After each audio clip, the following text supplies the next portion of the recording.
I remember a time here in the Dark Ether when the Forsaken did not even exist. And back then, there were many powerful entities at war here. Hey, welcome back lads. So we know that Vanguard Zombies was rushed out and released instead of the original plan to have even more content for Cold War Zombies. Right, they would have continued to support Cold War for another year with potentially new maps, remade classic maps, and just more stuff, which sadly is now not going to happen. It's cancelled. So I wanted to take a deeper look into that stuff that you're going to be interested in, like what might have come in a Cold War year 2, because there were leaks, rumours, and even hints and teasers in the game itself about this stuff, about what was to come. But first, I also want to point out that you can look back at Cold War and see exactly when the game was like abandoned and the DLC they had planned began to fall apart, because there was a 5-month gap between the release of Firebase Z and Mauer der Toten. Man, 5 months, and after all that time, Mauer der Toten and the final map Forsaken were just areas copy and pasted from the campaign almost entirely. So you can see that they weren't focused just on Cold War, because the same developers were having to rush out Vanguard at the same time, so it had a negative impact on both of these games. Anyways, about the second year, I guess the best place for us to start off is to talk about the remakes of Tranzit, Die Rise, and Buried from Black Ops 2, which are actually the only last gen zombie maps that have never come back and never had new versions, but it really did look like at some point they were going to come to Cold War, and there is so much different evidence and stuff to talk about for this that we'd literally be here for like, I don't know, an hour talking about it. So just to like paraphrase some of it or whatever, Transit was rumoured for a very long time before the game even released, and then when the game did release in Outbreak in the map Ruka, there is a radio in a hut that plays the round or a game ending song from Die Rise, and there's also a lot of stuff for Buried, because when you're fishing in Outbreak, the song that plays is from the Buried soundtrack.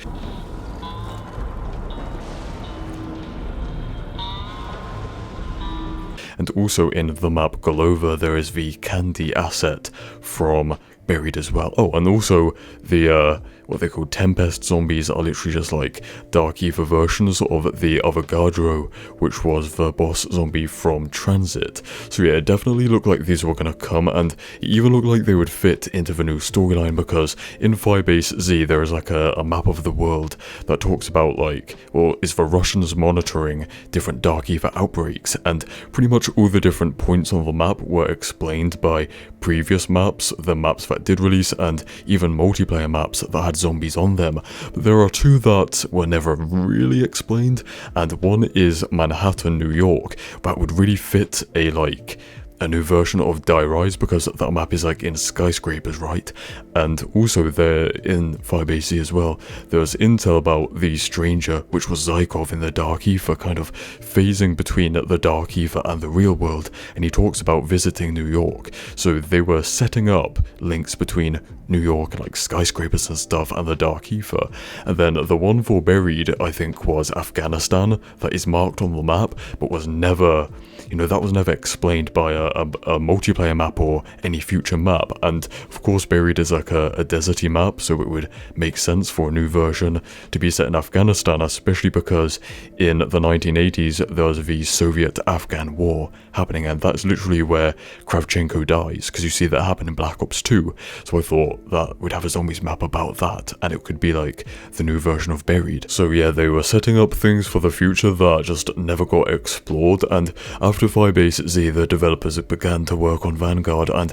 that is when the plans for Cold War changed, and the whole New York thing changed, like the plot line, because New York was gonna be like the target for the Dark Ether missiles, and then all of a sudden it just got changed afterwards. But also trusted leakers and insiders did say that there were supposed to be more maps and stuff like this, almost like a Zombies Chronicles 2 map pack. And we also noticed that there were a lot of references to Der Eisendrache, the map from Black Ops 3, or sorry, not Der Eisendrache, it's pronounced Der Eisendrache, And,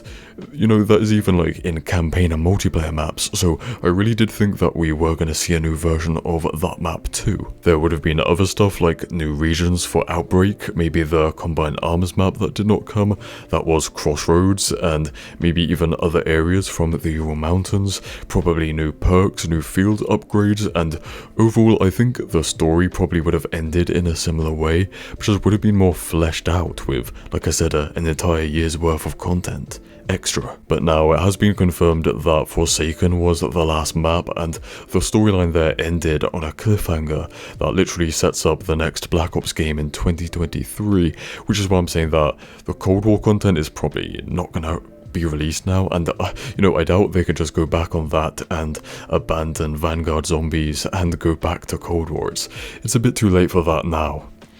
And that is such an L on the side of Activision, because it's like, you know, Activision are the publishers of Call of Duty, so they like choose all of these important decisions, and you know, it's just a massive failure to, you know, make that decision, which ended up having a negative impact on both Vanguard and Cold War Zombies. And then now we just have two products that are like unfinished and not great quality, and you know, that's the thing, Vanguard could have literally just been, like the mode that we see in Vanguard, literally could have just been a game mode for Cold War, it could have just been an update or something similar, but instead it's a completely separate game they have to pay for on a different engine that took time away from Cold War. Yeah, just looking at it now, it makes no sense.